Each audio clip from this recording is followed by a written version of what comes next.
അനുമതി തരുകയാണെങ്കിൽ അവൾ പറയാൻ ഉദ്ദേശിക്കുന്നത് ഞാൻ പറയാം.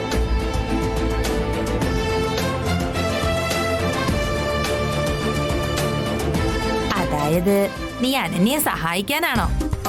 ശരി, പറയേ, എന്താ പറയുന്നതെന്ന് അറിയാലോ.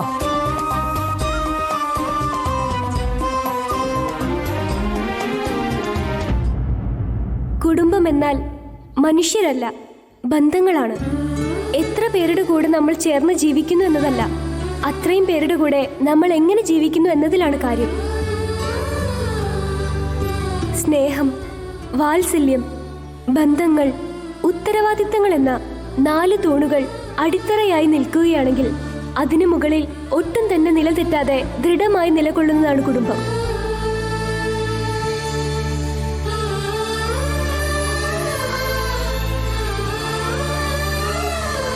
ആദ്യമായി നമ്മുടെ മഹാരാജ്യത്തിലെ സംസ്കാരത്തിന്റെ അടിത്തറ തന്നെ നമ്മുടെ കൂട്ടുകുടുംബങ്ങളാണ്. തെറ്റു ചെയ്താൽ ചീത്ത കേൾക്കും എന്ന ഭയം വീട്ടിൽ മുതിർന്നവരുണ്ടെങ്കിലേ എല്ലാവർക്കും ഉണ്ടാവും. അപ്പോൾ നമ്മൾ ഒരു തെറ്റ് പോലും ചെയ്യാനുള്ള സാധ്യതയുണ്ടാവില്ല. കുട്ടികളോട് എങ്ങനെ പെരുമാറണം, കൂട്ടുകാരോട് എങ്ങനെ പെരുമാറണം, മുതിർന്നവരെ നമ്മൾ എങ്ങനെ ബഹുമാനിക്കണം, എങ്ങനെ സംസാരിക്കണം, എങ്ങനെ ജീവിക്കണമെന്നെല്ലാം മുതിർന്നവരെ കണ്ടാണ് നമ്മൾ എല്ലാവരും പഠിക്കുന്നത്. എന്നാൽ ഇപ്പോഴെല്ലാം സ്വാതന്ത്ര്യമാണ്, അവകാശമാണെന്നൊക്കെ പറയും. 25 വയസ്സുള്ളവർക്ക് മാത്രമാണോ അവകാശങ്ങൾ ഉള്ളത്? എന്താ, അവരെ പെറ്റു വളർത്തി വലുതാക്കിയ ആളുകൾക്ക് അതുപോലെ അവരുടെ കുടുംബാംഗങ്ങൾക്ക് അവകാശങ്ങൾ ഉണ്ടാവില്ലേ? നമ്മുടെ അഭിപ്രായങ്ങളെ, ആഗ്രഹങ്ങളെയൊക്കെ ബഹുമാനിക്കണമെന്ന് നമ്മൾ വിചാരിക്കുന്ന പോലെ നമ്മളും മറ്റുള്ളവരുടെ ആഗ്രഹങ്ങളെയും അഭിപ്രായങ്ങളെയും ബഹുമാനിക്കാൻ പഠിക്കണമല്ലോ. നമ്മളത് ചെയ്യുന്നുണ്ടോ? അതാണ് നമ്മളെല്ലാവരും ഇവിടെ മിസ് ചെയ്യുന്നത്. സ്വാതന്ത്ര്യം എന്ന് പറയുന്നു, എന്റെ ഇഷ്ടമെന്ന് പറയുന്നു, ചിറക് വന്നെന്ന് കരുതി പറന്നു പോവാൻ ശ്രമിക്കുന്നു. അവരവർക്ക് ഇഷ്ടമുള്ള തീരുമാനങ്ങൾ എടുക്കണമെന്ന് വിചാരിക്കുന്നു.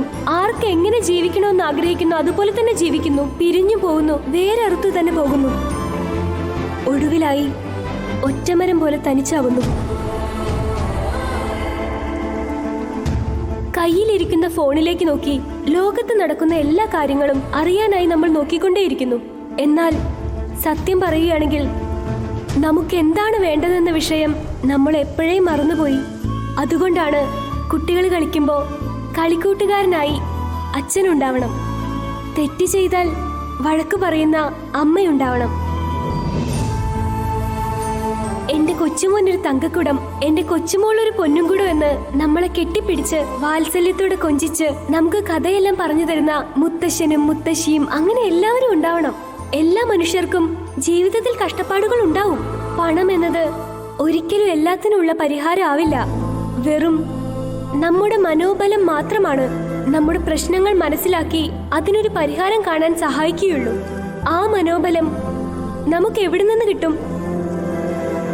അത് കുടുംബത്തിൽ നിന്നേ കിട്ടും.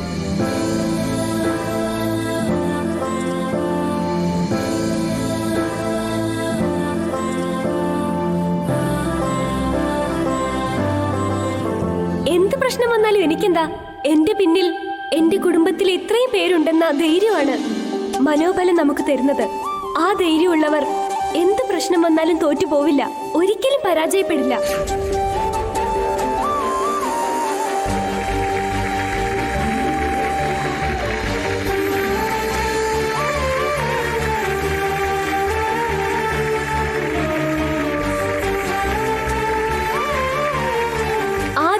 നമുക്ക് തരുന്നത് കൂട്ടുകുടുംബമാണ്. ഒരു കാലത്തുണ്ടായിരുന്ന ആ കൂട്ടുകുടുംബങ്ങൾ ഇനിയും ഉണ്ടാകണം. അപ്പോഴാണ് നമ്മുടെ നാട് ഒരു പൂർണ്ണതയുള്ള കൂട്ടുകുടുംബമായി മാറുകയുള്ളൂ. മനുഷ്യനെ മാനസികമായി സ്ട്രോങ് ആയിരിക്കുന്നതിനായി പ്രചോദനമാകുന്നത് കൂട്ടുകുടുംബമാണ്. അതുപോലെയുള്ള കൂട്ടുകുടുംബങ്ങൾ ഉണ്ടാക്കിയ നമ്മുടെ കാരണവന്മാർക്ക്, ഇന്നത്തെ കാലത്തും കൂട്ടുകുടുംബങ്ങൾ നടത്തിക്കൊണ്ടു പോകുന്നവർക്ക് ഈ വേദിയിൽ നിന്ന് ഞാൻ സല്യൂട്ട് ചെയ്യുന്നു.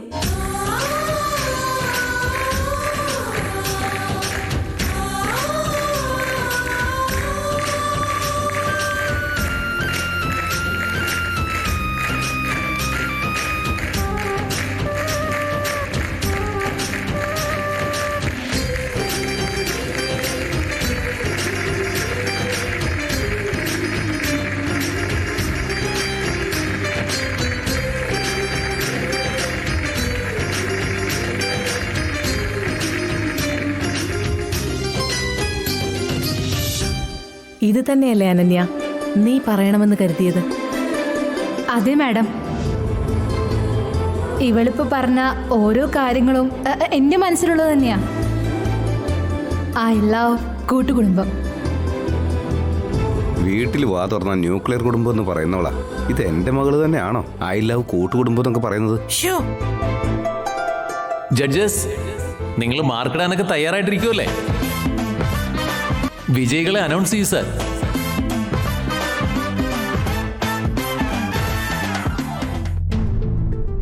ഇന്ന് രാജ്കോട്ടി സിൽക്ക് സംഘടിപ്പിച്ച ഉത്തമ കുലീന മഹിളാരത്ന കോൺടെസ്റ്റിൽ 1ാം സ്ഥാനത്തെത്തിയിരിക്കുന്നത്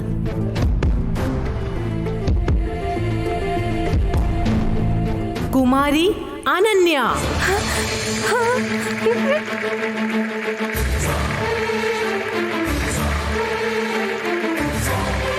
രണ്ടാം സ്ഥാനത്ത് ശ്രീമതി പ്രീതി.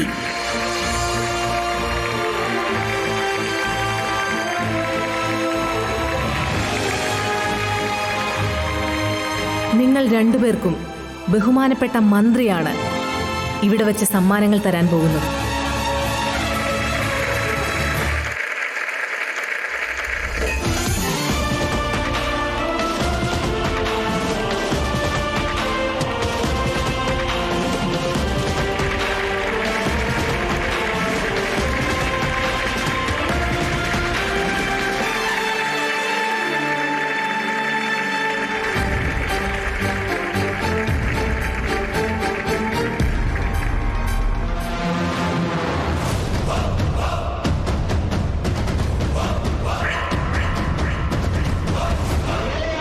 ഇങ്ങനെ എന്റെ തലയ്ക്ക് മേലെ ഇങ്ങനെ കിരീടം വെക്കുന്നത് പോലെ നിങ്ങളുടെ ലൈഫിൽ ഒരു ദിവസം വരുമെന്ന് നിങ്ങൾ ചിന്തിച്ചിട്ട് പോലും ഇല്ലല്ലോ.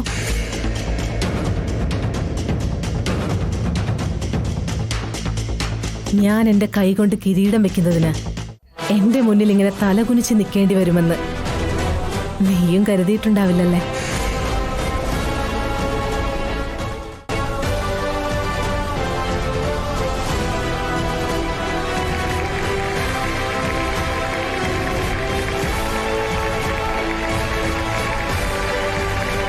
ഇപ്പോഴിവിടെ ബഹുമാനപ്പെട്ട മിനിസ്റ്റർ സമ്മാനദാനം നിർവഹിക്കുന്നതാണ്.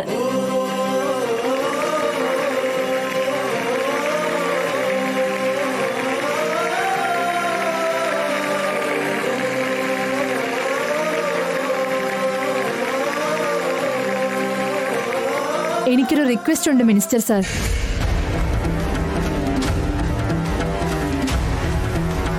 എന്താണെന്ന് വെച്ചാ പറയൂ. ഈ ആനന്ദ ഭൈരവി അവർകളുടെ വീട്ടിലെ മൂത്ത മരുമകളായിട്ടുള്ള ഞാൻ ഈ കോമ്പറ്റീഷനിൽ 2nd പ്രൈസ് വാങ്ങിക്കുന്നത് സന്തോഷമുള്ള കാര്യമാണ്.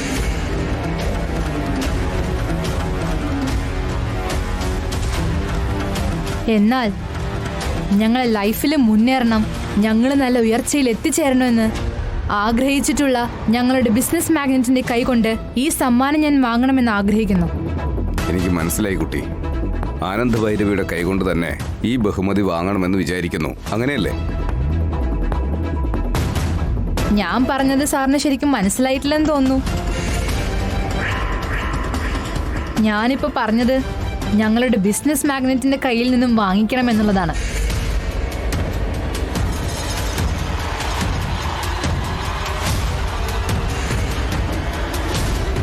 ജീവിതത്തില് നമ്മളെ ജയിക്കാൻ വേണ്ടി നമ്മളെ സഹായിച്ചവരെ നമ്മൾ ഒരിക്കലും മറക്കാൻ പാടില്ലെന്നല്ലേ പറയാറ്.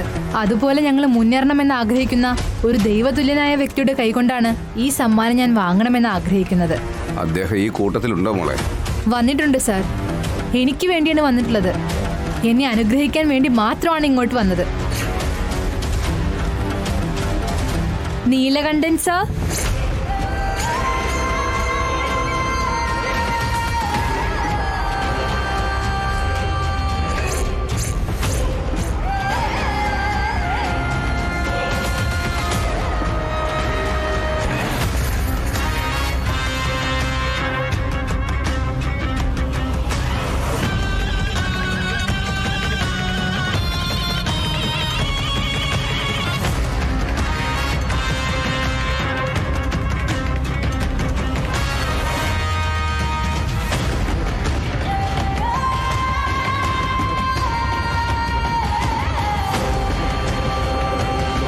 നമസ്കാരം എന്റെ ആനന്ദ ഭൈരവി അമ്മേ.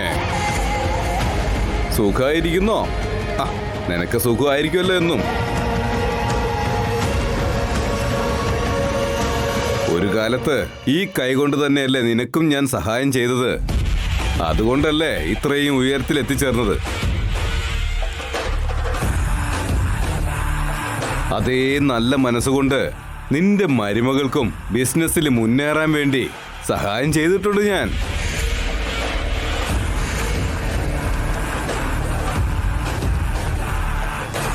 എന്താ ഏട്ടാ ഇത്? അവരുടെ ബിസിനസ് തുടങ്ങാൻ വേണ്ടിയിട്ട് ആനന്ദയല്ലേ അവർക്ക് പൈസ കൊടുത്തത്? അങ്ങനെയല്ലേ നിങ്ങൾ എന്നോട് പറഞ്ഞത്? അതെ. അങ്ങനെയാണെങ്കിൽ ഇതെന്താ? അത് തന്നെ എനിക്കൊന്നും മനസ്സിലാവുന്നില്ല. എന്താ മോളെ നീയെ, ഞാൻ ചെയ്ത ചെറിയൊരു സഹായത്തിന് ഇത്രയും ആൾക്കാരുടെ മുന്നിൽ വെച്ചൊരു ആദരവ് തരുമെന്ന് ഞാൻ വിചാരിച്ചിട്ടില്ലേ. നമ്മളെ സഹായിച്ചവരെ നമ്മൾ മറന്നുകൊണ്ട് ശത്രുവായി കാണുന്ന ആ മനസ്സൊക്കെ ചിലർക്ക് വേണമെങ്കിൽ ഉണ്ടാവും. എനിക്ക് അങ്ങനെയല്ല നീലകണ്ഠൻ സാർ. ഇത് കൊടുത്തോളൂ.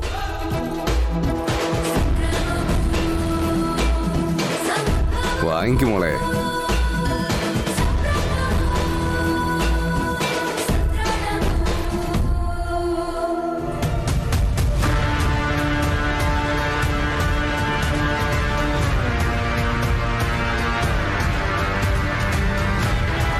രോഹിത്,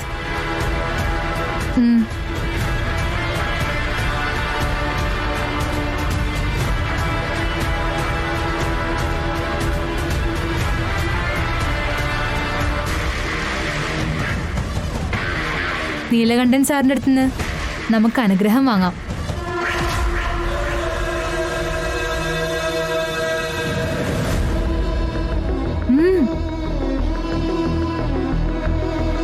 ഇതേപോലെ നിങ്ങൾ എപ്പോഴും സന്തോഷമായിട്ടിരിക്കണം.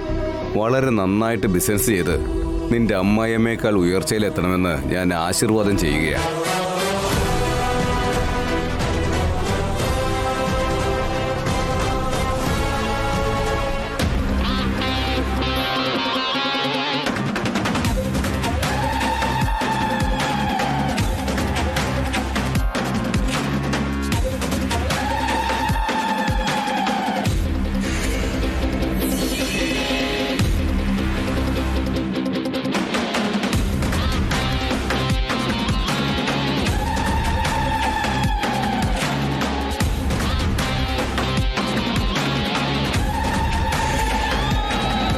ഇത് ഏത് ബാഗാണെന്നല്ലേ നിങ്ങൾ നോക്കുന്നേ?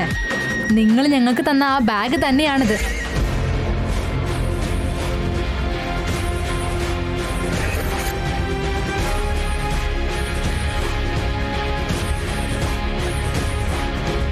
ഞങ്ങൾക്ക് ബിസിനസ് ചെയ്യുന്നതിന് വേണ്ടി സഹായിക്കുന്നത് പോലെയൊക്കെ അഭിനയിച്ച് ഞങ്ങളുടെ മേലെ അധികാരം സ്ഥാപിക്കാനായി നിങ്ങളുടെ ചട്ടക്കൂടില് ഞങ്ങളെ നിർത്താൻ വേണ്ടി ആഗ്രഹിച്ച് നിങ്ങൾ അയച്ച പൈസ ഇത് ഞാനിപ്പോ തിരിച്ച് നിങ്ങൾക്ക് തന്നെ തരിക.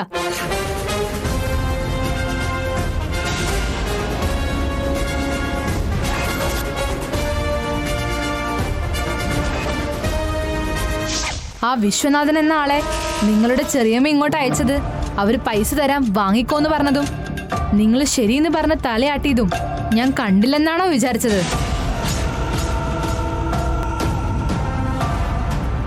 അതങ്ങനെയല്ല പ്രീതി. എങ്ങനെയല്ലാന്ന്? ഇറങ്ങിപ്പോന്ന് പറഞ്ഞ് വലിച്ചെറിഞ്ഞതാ. എനിക്ക് കുറച്ച് നാണുമാനൊക്കെ ഉണ്ട്. ആ പൈസ ഞാൻ തന്നെ സ്വന്തം അറേഞ്ച് ചെയ്തോളാം എന്നൊക്കെ പറഞ്ഞിട്ട് ഇപ്പോ അവരുടെ കയ്യിൽ നിന്ന് തന്നെ പൈസ വാങ്ങിയിട്ട് എനിക്കുള്ള അഭിമാനത്തെ അടിയറവ് വെക്കണം എന്നാണോ പറയുന്നേ? അങ്ങനെയൊന്നും അല്ല പ്രീതി. നമ്മൾ എവിടെല്ലാം കടം ചോദിച്ചതാ, കിട്ടിയില്ലല്ലോ. ആരുടെ അടുത്തുനിന്ന് വാങ്ങിയാലും നമ്മൾ കടമായിട്ട് തന്നെയല്ലേ വാങ്ങുന്നത്.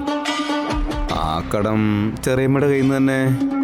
സ്വത്തിലുള്ള 10 പൈസ പോലും തരില്ല എന്ന് പറഞ്ഞവര് ഇപ്പൊ 1 കോടി എടുത്ത് തരുന്നു എന്നുണ്ടെങ്കിൽ നിനക്ക് ഞാനല്ലാതെ വേറൊരു വഴിയുമില്ലെന്ന് പറയുന്നത് പോലെയാണെന്ന് നിനക്ക് നീ മനസ്സിലായില്ലേ? നിന്റെ നല്ല ഗുണമാണ് നിന്നെ ഇവിടെ എത്തിച്ചിരിക്കുന്നത് രോഹിത്. അതാണ് നീ അവരുടെ എല്ലാവരുടെയും മുന്നിൽ മോശക്കാരനാവാനുള്ള കാരണമായത്. പക്ഷേ നിന്റെ ചെറിയമ്മയുടെ കളിയൊന്നും എന്നോട് നടക്കില്ല രോഹിത്. ഒരു അവസരം കിട്ടിയാ നിന്റെ ചെറിയമ്മയെ നാണം കെടുത്തുക എന്നല്ലാതെ അവരുടെ മുന്നിൽ തല കുനിക്കാനൊന്നും എന്നെ കിട്ടില്ല. അവരുടെ പേര് പോലും ഇല്ലാതെ നമ്മളെ ഹെൽപ്പ് ചെയ്യാൻ പറ്റിയ ഒരാളെ ഞാൻ കൊണ്ടുവന്നിട്ടുണ്ട്. വരൂ സർ.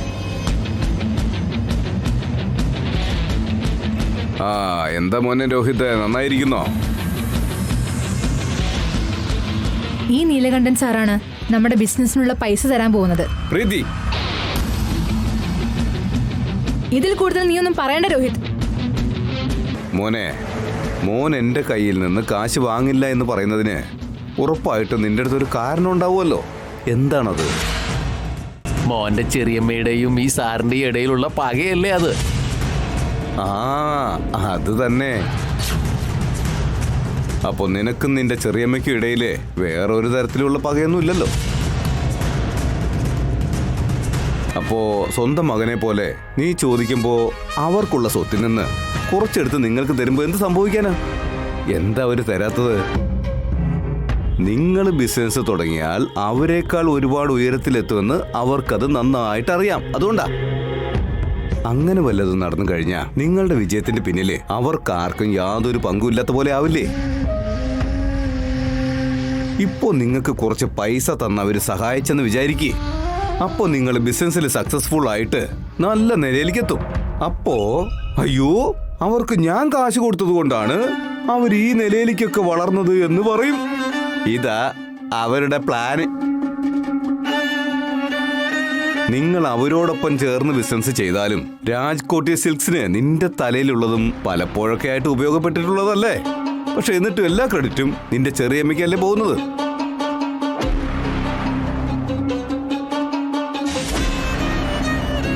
നീ അവരുടെ കൂടെ ചേർന്ന് ജോലി ചെയ്താലും ക്രെഡിറ്റ് മുഴുവൻ അവർക്ക് തന്നെ പോണം. നമ്മൾ ഇൻഡിവിജ്വലായി ബിസിനസ് സ്റ്റാർട്ട് ചെയ്താലും സക്സസ് ആയതിനു ശേഷവും ക്രെഡിറ്റ് അവർക്ക് തന്നെ പോണം. ഇതാണ് അവരുടെ പ്ലാന്. ആര് കഠിന പ്രയത്നം ചെയ്താലും ഫലം ആ ചെയ്തവർക്ക് തന്നെ കിട്ടണമെന്നാണ് എന്റെ പോളിസി. നിനക്കുള്ള ഈ കഴിവിലും ഈ സാമർത്ഥ്യത്തിലുമൊക്കെ എനിക്ക് പരിപൂർണ വിശ്വാസം ഉള്ളതുകൊണ്ട് നീ എത്ര ചോദിച്ചാലും അത്രത്തോളം ഇൻവെസ്റ്റ് ചെയ്യാൻ ഞാൻ തയ്യാറാ.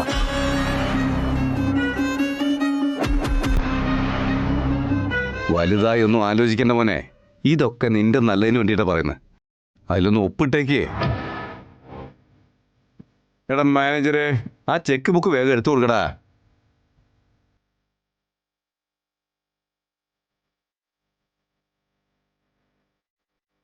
എടുത്ത മോനെ, എന്നിട്ട് ഒപ്പിട്ട് താ.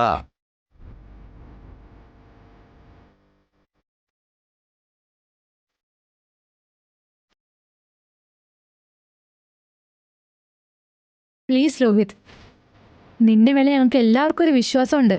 നിനക്ക് നിന്റെ മേലെ ഒരു വിശ്വാസം ഇല്ലെങ്കിൽ എങ്ങനെയാ? ലൈഫിൽ നമ്മൾ മുന്നേറണമെങ്കിൽ റിസ്ക് എന്തായാലും എടുത്തല്ലേ പറ്റൂ. നീ ഇപ്പോൾ ഒന്നും ആലോചിക്കേണ്ട രോഹിത്, സൈൻ ചെയ്യേ. അതിൽ ഒപ്പിടന്നേ.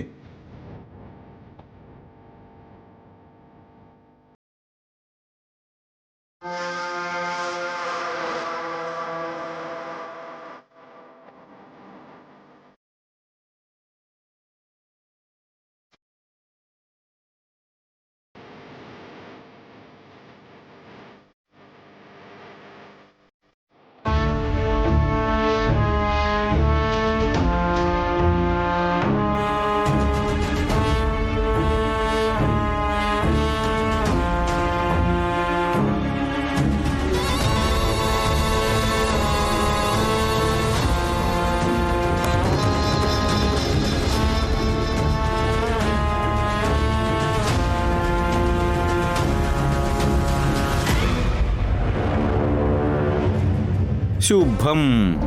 ഇനി നീ എത്ര ഉയരത്തിലാ പോകാൻ പോണെന്ന് അറിയോ? അതേന്നെ, എന്റെ ഹാൻഡ് ലക്കി ഹാൻഡാ. ഇനി എന്താണ് നിൽക്കുന്നത്? നടക്കാൻ നോക്ക്. Thank you Rohit.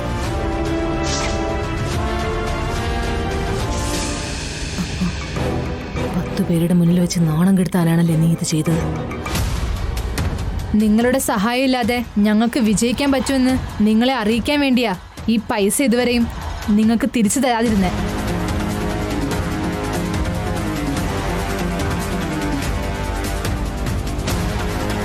ഈ പൈസ ഞങ്ങൾക്ക് ആവശ്യമില്ല.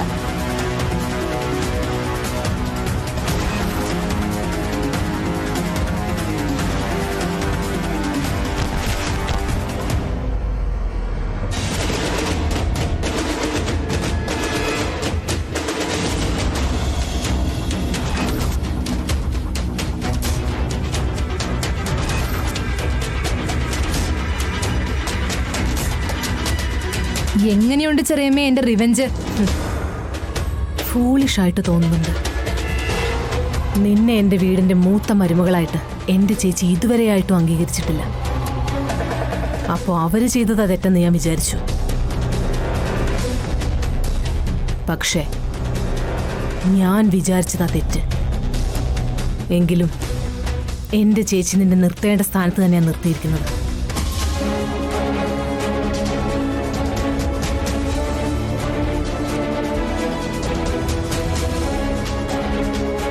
കയറി ചെല്ലുന്ന വീടിന്റെ അഭിമാനം കാത്തു സൂക്ഷിക്കുന്നവളാ യഥാർത്ഥ മരുമകൾ. നിന്നെ കൊണ്ടത് ഒരിക്കലും കഴിയില്ലെന്ന് ഇന്നെനിക്ക് ബോധ്യപ്പെട്ടു. ഞങ്ങളുടെ ഈ കൂട്ടുകുടുംബത്തിനെ ഒരുമിച്ച് മുന്നോട്ട് കൊണ്ടുപോകുന്ന, എല്ലാവരെയും അമ്മയായി കണ്ട് ബഹുമാനിക്കുന്ന ഒരു നല്ല ഐശ്വര്യമുള്ള പെൺകുട്ടിയെ എന്റെ മകന്റെ ഭാര്യയായി ഞാൻ കൊണ്ടുവരും.